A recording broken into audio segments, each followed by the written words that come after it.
Question 7 है कि एक नगर में 30% महिलाएं, 40% पुरुष तथा शेष बच्चे हैं। बच्चों का प्रतिशत कितना है? तो इस तरह के सवालों में क्या करना पड़ता है कि हमको ये मानना पड़ता है, जैसे ये प्रतिशत में दिया है तो आपको ये मानना, जैसे ये 30% 40% दिया है तो हम ये मान के चलेंगे कि सारा का सारा प्रतिशत होता है 100, ठीक है ना। और 100 के आधार पर सारा का सारा हिसाब करेंगे। तो जैसे इस पे दिया है कि दिया है, जो दिया है पहले लिख लें। क्या क्या दिया है? महिलाएं 30%, महिलाएं कितनी दिए हैं? 30%। पुरुष दिए हैं 40%। और ज्ञात करना है बच्चे, तो बच्चों की संख्या ज्ञात करना है। और ये बच्चे यानी बच्चों का प्रतिशत, यानी बच्चे कितने हैं पता नहीं, इन्हीं को ज्ञात करना है, ठीक है ना। तो हम क्या करेंगे कि बच्चों का प्रतिशत निकालने के लिए इन दोनों को जोड़ देते हैं। बच्चों का प्रतिशत कैसे निकलेगा? बच्चों का प्रतिशत ज्ञात करने के लिए क्या करेंगे हम? देखिए, कुल 3 लोग ही हैं, बच्चे, महिलाएं, पुरुष और बच्चे। तो ये सारे के सारे कितने होने चाहिए? 100, है ना। तो हम बच्चों का प्रतिशत निकालने के लिए 100 में से 100% में से महिलाएं और पुरुषों का प्रतिशत घटा देंगे। क्या करेंगे? महिलाएं और पुरुषों को अलग अलग हटा देंगे। महिलाएं प्रतिशत और प्लस जो ये पुरुष है, इनका जो प्रतिशत है इसको जोड़ के हटा देंगे, कम कर देंगे। यानी कि 100% में महिलाएं कितनी थी? 30% और ये पुरुष कितने थे? 40%। इसको हटाना है, मतलब कम करना है। तो पहले इन दोनों को जोड़ लीजिए, यानी 100% में से 30 और 40 कितने हो जाएंगे? 70% को अपने को कम करना है। तो 100 में से 70 गया, 30%। इसका मतलब बच्चों की संख्या कितनी है? 30%। ये बच्चों का प्रतिशत आ जाएगा 30%। तो इसको इस प्रकार से हल करना है, ठीक है। अब लेते हैं 8वां क्वेश्चन। नंबर 8 है, किसी क्षेत्र के 15,000 मतदाताओं में से, मतदाता वो होते हैं जो वोट डालते हैं, 60% ने मतदान में भाग लिया। ज्ञात कीजिए कि कितने प्रतिशत ने मतदान में भाग नहीं लिया। मतलब जितने तो लिए हैं, अब ज्ञात आपको करना है किन्होंने भाग नहीं लिया, ठीक है। क्या अब ज्ञात कर सकते हैं कि वास्तव में कितने मतदाताओं ने मतदान नहीं किया? यानी कि जो भाग लिए हैं वो उनको अलग करना है और जो भाग नहीं लिए हैं उनको अलग करना है। और पहले प्रतिशत बताना है, फिर उनकी संख्या भी बताना है। तो शुरू करते हैं। कुल मतदाताओं की संख्या, यानी कि ऐसे लिखेंगे, कुल मतदाताओं की संख्या, मतदाताओं की संख्या कितनी है? 15,000, ठीक है। ये 15,000 हो गया। और मतदान में भाग लिया, तो मतदान में भाग लेने वालों की संख्या ये लिख लेते हैं। मतदान में भाग लेने वालों का, पहले प्रतिशत में दिया है तो प्रतिशत लिख लीजिए, प्रतिशत। मतदान में भाग लेने वालों का प्रतिशत है 60, तो भाग ना लेने वालों को भी अलग कर लो। तो मतदान में भाग ना लेने वालों में, भाग ना लेने वालों की संख्या, ना लेने वालों का प्रतिशत कितना हो जाएगा? ये 60 कम कर दीजिए, यानी 100 में से 60% कम कर देंगे, यानी कि 40% ने भाग नहीं लिया। क्लियर? मतदान में भाग नहीं लिया 40%। तो वो यही कह रहे थे ना, कितने प्रतिशत में मतदान में भाग नहीं लिया? तो मतदान में भाग न लेने वालों का प्रतिशत यहाँ पर लिख, साफ साफ लिख दें, मतदान में भाग न लेने वालों का प्रतिशत ये निकल आया, ठीक है। 40% ने भाग नहीं लिया। अब वो जो 40% है उनकी संख्या बतानी है, ठीक है ना, कितने भाग नहीं लिया। तो जिनने भाग नहीं लिया उनकी संख्या निकालने के लिए क्या करेंगे, मतदान में भाग न लेने वालों की संख्या, मतदान में भाग न लेने वालों की संख्या क्या हो जाएगा, कुल का 40%, यानी कुल यानी मतदाताओं की संख्या का 40%, संख्या बराबर मतदाताओं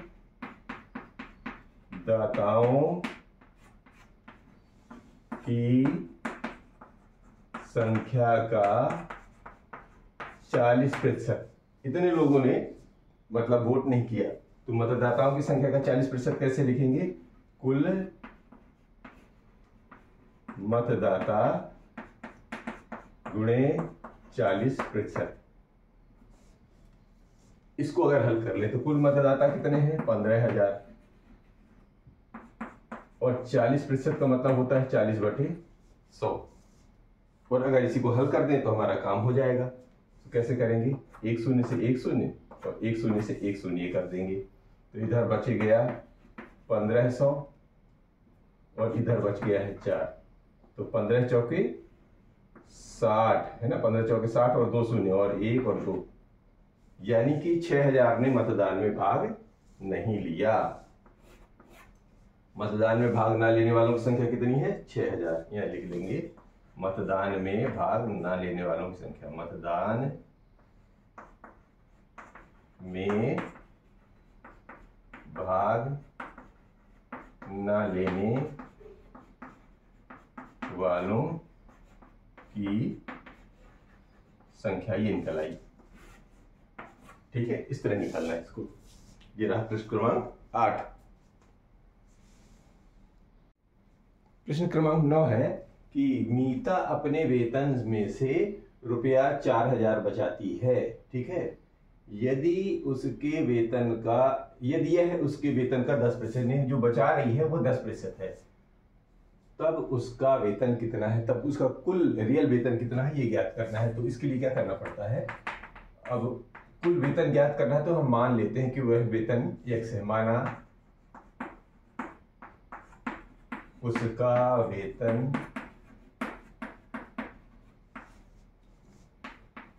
x रुपए है, ये कुल वेतन हो गया। ठीक है ना। अब क्या करते, उस वेतन का 10% बचाती है, यानी वेतन का उसकी बचत कितनी हो रही है, उसकी बचत हो रही है 4000 रुपए। ठीक है, 4000 रुपए, 4000 रुपए ये, और ये जो 4000 है वो क्या है, वेतन का 10%, और ये उसकी बचत कितनी है, यह है वेतन का 10%, वेतन का 10%, अर्थात ये जो वेतन का 10% है वह है 4000, अर्थात वेतन का जो 10% है वो 4000 रुपए है। इतना सब कुछ दिया हुआ है। अब वेतन हमने मान लिया है x का है, तो यानी कि वेतन यानी x का 10% बराबर 4000 रुपये। ठीक है ना, क्यों, क्योंकि वेतन हमने x माना है। तो का मतलब होता है गुणा, तो x गुणे 10/100 बराबर 4000। अब इसको हल करते जाइए, इसको पक्षांतर कर दीजिए, तो x बराबर हो जाएगा 4000, और ये जो हो जाता है नीचे वाला हर होता है वो ऊपर चला जाता है, और अंश जो है नीचे आ जाता है। ठीक है, बटे 10। अब इसको हल कर लीजिए, 1 शून्य से 1 शून्य कट गया, अब बचा कितना, x बराबर 4000 गुणे 10, अर्थात ये बचा, तो ये बन गया 1 2 3 और 4, इतना रुपए उसका कुल वेतन, इतना रुपए क्या है, मीता का कुल वेतन, मीता का कुल वेतन कितना निकल आया? 4,000 रुपया। ये हल करना था।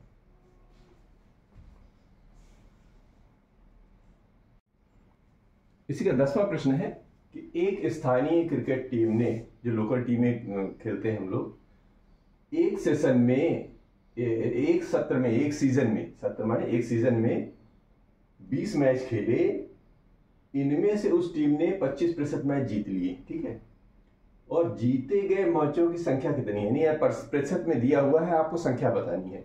तो लिखिए, कुल मैच कितने खेले हैं? 20। तो लिखेंगे टीम के द्वारा खेले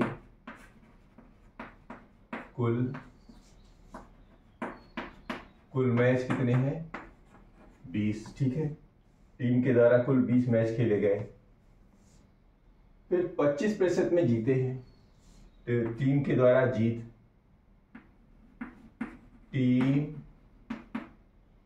का जीत का प्रतिशत, टीम का जीत का प्रतिशत कितना है? 25% है। अब कुल मैच जितने हैं और इसका प्रतिशत इतना है, तो जीते गए मैचों की संख्या तो कैसे निकालेंगे? जीते गए मैचों की संख्या, ये हमको ज्ञात करनी है। और ये कहां से निकलेगा? कुल मैच का 25% निकाल लीजिए। तो ये हम क्या करेंगे? जीते गए मैचों की, फिर से लिख लीजिए, जीते गए मैचों की जो संख्या निकलेगी वो कहां से निकलेगी? कुल मैचों का 25%। कुल मैचों का 25%, ये की संख्या निकल आएगी। और कुल मैच कितने हैं? 20, और 20 का 25%। और 20 का 25% कैसे करेंगे? का की जगह गुणा लगाएंगे और ये 25% कर देंगे। प्रतिशत का चिन्ह हटाने के लिए क्या करेंगे? 20 गुणे 25, और प्रतिशत का चिन्ह हटेगा तो ये आ जाएगा। अब 20 एकम 20 और 20 पंचे 100, यानी कि 25/5 आ गया। अब अभी भी हट कट जाएगा। 5 एकम 5, 5 पचे 25, अर्थात 5 मैच।